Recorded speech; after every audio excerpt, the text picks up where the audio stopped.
They say every road trip has two destinations. The one you plan, and the one life sneaks in while you're looking at your GPS. For Daniel McCarthy, 43, recently laid off from a Portland tech firm and running dangerously low on both optimism and gas, this detour was about to become both. Daniel wasn't exactly running away. He was just not sticking around. When your company restructures, and your girlfriend says she needs to rediscover herself, the open road starts looking a lot like therapy, just cheaper and without co-pays. Inside the car, Daniel, scruffy, coffee-stained hoodie, plaid shirt from Target, 3-day stubble, is talking to his phone GPS like it's his life coach. Turn left in 500 feet, it says. Yeah, well, you've been wrong before, Daniel mutters. Then, a sign flickers through fog. Right arrow Willow Creek, 8 miles, left arrow Portland, 72 miles. He sighs. He should go left. Instead, distracted by an incoming text from his sister, don't forget to buy mom's birthday card. He takes the wrong exit. The car bumps onto a narrow, winding road framed by pine trees and rusty mailboxes leaning like retirees. And just like that, Daniel McCarthy took the wrong turn, the one that didn't show up on Google Maps. The one that, by pure cosmic comedy, would reroute more than his GPS. Somewhere between a postcard and the punchline, Willow Creek was the kind of place time forgot, but the locals never noticed. Daniel's crossing V rolls past Darla's diner, pink neon flickering. The local hardware store has a sign reading, "Yes, we're open most days." He pulls over, the GPS spinning helplessly. His fuel gauge blinks.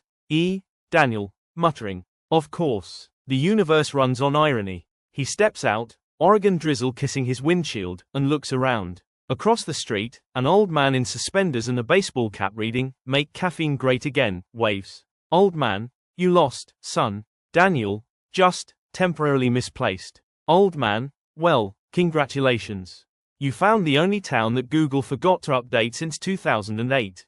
The bell jingles as Daniel walks in. Retro booths, ketchup bottles, an old jukebox that's half dead but humming, Sweet Caroline. Locals turn their heads like they all share one neck. Behind the counter, Darla Whitmore, 50s, loud floral apron, voice like black coffee, strong and not for everyone. Darla, morning, stranger. You look like a man who's been arguing with Siri. Daniel, was I that obvious? Darla, only to people who've done it too. An elderly couple whispering conspiratorially, a teenager scrolling TikTok with the intensity of a NASA engineer, and a dog snoozing under the jukebox like rent's paid. Daniel sits. Darla pours coffee without asking. In Willow Creek, coffee isn't served, it's issued like medication. Daniel orders pancakes. The cook, Ricky, mid-20s, local, aspiring influencer, wearing a shirt that says, "Hot Grill Summer," waves from the open kitchen. Ricky, you're in luck, man. I just went viral last week. Our pancakes were featured in a TikTok review. Daniel, oh yeah, how many views? Ricky, 7. Daniel, million. Ricky, no. Just 7. But one was my cousin in Boise, she's basically a trendsetter. In small towns, optimism isn't a mindset, it's a survival instinct. As Daniel eats, Darla leans over. So, what brings you to Willow Creek? Accident, Daniel says. Best kind, Darla grins. When Daniel tries to leave, his crossing V refuses to start. He tries again, sputter, click, silence. And thus began the second stage of every wrong turn, denial. Out walks Marty, 60s, the local mechanic / volunteer firefighter / everything else. Wearing a grease-stained jumpsuit that says, Marty's Auto Wisdom, he taps the hood. Marty, she ain't dead, just dramatic. Kinda like my ex-wife. Marty tells Daniel the part he needs won't arrive until tomorrow. Darla offers a cheap motel, the Pine Cone Inn, 2 blocks down. Cut to Daniel unlocking his room, flickering light, floral wallpaper that probably dates back to Nixon. He drops his bag on the bed that squeaks like it's gossiping. Every traveler meets two kinds of beds, the one that welcomes you, and the one that judges your life choices. Marty tells Daniel the part he needs won't arrive until tomorrow. Darla offers a cheap motel, the Pine Cone Inn, 2 blocks down. Cut to Daniel unlocking his room, flickering light, floral wallpaper that probably dates back to Nixon. He drops his bag on the bed that squeaks like it's gossiping. Every traveler meets two kinds of beds, the one that welcomes you, and the one that judges your life choices. Locals gather at the only bar in town. Wood beams, neon beer signs, darts hitting walls more than boards. Daniel sits beside Lacey, 30s, bartender, tough but kind, tattoo of a compass on her wrist. Lacey, you're the guy who took the wrong turn, huh? Daniel, news travels fast. Lacey, gossip travels faster. Around here, both are hobbies. They laugh. A tipsy farmer named Earl starts singing Country Roads too loudly and off-key. Half the bar joins in anyway. In Willow Creek, off-key isn't wrong. It's just community in its rawest pitch. Back at the motel, Daniel scrolls job listings. Nothing feels right. He stares at his reflection in the TV screen, whispering, "What am I even doing?" Outside, the rain returns, gentle, rhythmic, cleansing. Sometimes, you need a little rain to hear your own thoughts clearly. Next morning, Darla knocks on his motel door, holding a thermos. Darla, black coffee, extra sugar. You look like a man who dreams in grayscale. Daniel smiles. Thanks. Guess I'm still figuring out my next move. Darla, well, honey, sometimes the next move's already happening while you're busy worrying about it. In Willow Creek, advice is free, unsolicited, but free. Daniel heads to Marty's garage, decides to help while waiting. He holds tools, cleans parts, and for the first time in months, feels useful. Marty smirks. You're not half bad, city boy. Ever thought about trading spreadsheets for spark plugs? Daniel laughs, but something clicks inside him. Sometimes, the work that finds you has been looking for you longer than you think. Later that day, a group gathers in front of an abandoned lot. Darla explains, old community garden got wrecked in the flood. We're rebuilding.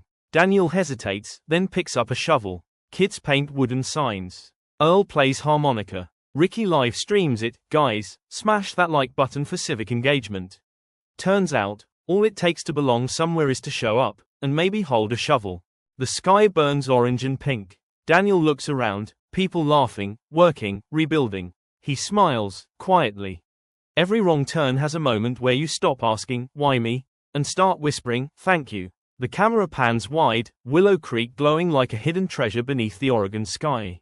Sometimes, it takes getting lost to realize you weren't heading the right way to begin with. They say small towns don't change you, they just remind you who you were before you got busy pretending. For Daniel McCarthy, day 2 in Willow Creek started with burnt toast, unsolicited wisdom, and a community that refused to leave him alone, in the best way possible.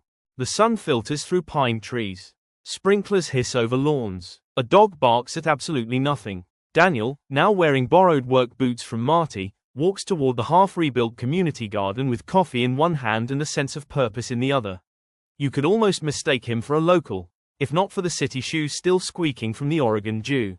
Darla's organizing again, clipboard in hand, voice commanding like a general in a floral apron. All right, people, tomatoes on the left, herbs on the right, and if you mix up basil and mint again, I swear I'll personally revoke your spice privileges. The group laughs. Daniel joins, grabbing a spade. Ricky the TikTok cook, smile, man, this is community engagement gold. Daniel, do I look like an influencer to you? Ricky, don't worry, I'll filter out your forehead shine.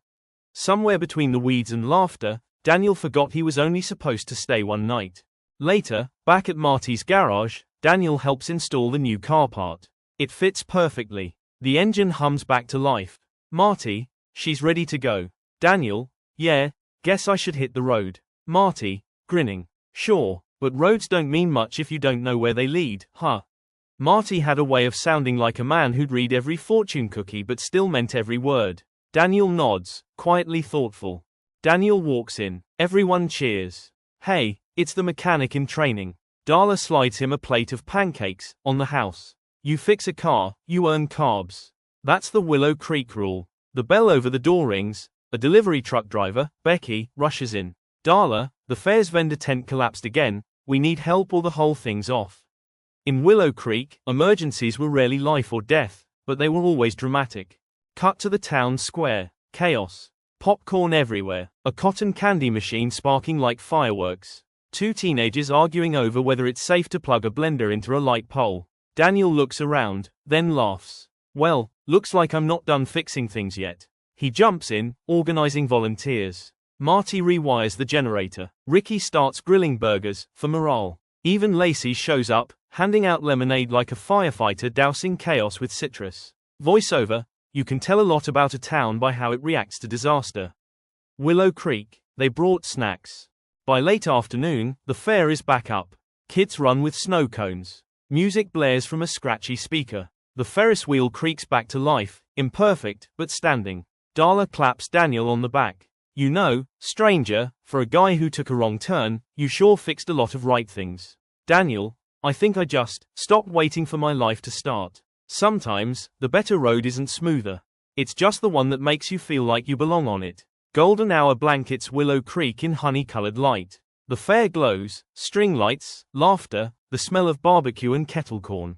Daniel helps a group of kids set up a makeshift stage for Willow Creek's Got Talent. A nervous 10-year-old named Ellie whispers, I can't sing in front of everyone. Daniel, tell you what, I'll clap so loud, no one will even hear you mess up. She grins, runs on stage, and sings anyway. Off-key, but proud.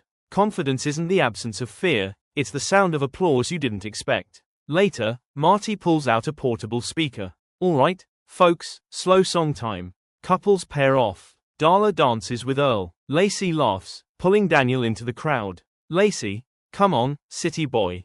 Don't tell me your rhythm's GPS is broken too. Daniel, warning, recalculating dance moves. They laugh, spinning under the fair lights. Some wrong turns feel like new beginnings disguised as embarrassment. After the fair winds down, Daniel and Lacey sit on a tailgate under a sky full of stars. Cicadas hum. The Ferris wheel creaks faintly in the distance. Lacey, so, where were you headed before you ended up here? Daniel, I don't even know anymore. Just, somewhere else. Lacey, well, you're somewhere now. Might as well make it count. She nudges him with a smile. The thing about small towns is, they don't ask for your resume.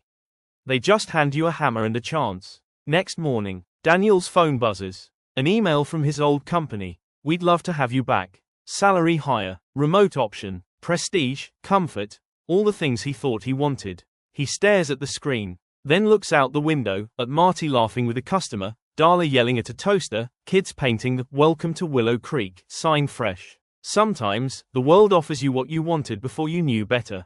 Daniel smiles, then deletes the email. Darla bursts into the diner waving papers. Guess what, people? Willow Creek's applying for a small town revitalization grant. We could actually fix Main Street. Everyone cheers. Then she frowns. Problem is, we need someone to write the proposal. Needs tech skills, presentation, words that sound official. All eyes turn to Daniel. He chuckles. Guess my degree's finally good for something. Cut to the diner after hours. Daniel types while Darla dictates between sips of coffee. Marty snores in a booth. Lacey proofreads. Ricky films an inspirational B-roll montage. They laugh, rewrite, argue, and somehow, it works. Purpose doesn't always arrive with fanfare. Sometimes, it sneaks in disguised as teamwork and caffeine. Title card, 1 month later. A letter arrives. Congratulations. Willow Creek has been awarded the Oregon Community Renewal Grant. The diner erupts in cheers. Hugs. High fives. Tears. Darla, you did it. Daniel, no, we did. It's funny how the best destinations don't come with an address, just a sense that you finally got where you were meant to go. Like and subscribe if you want to be happy and motivate.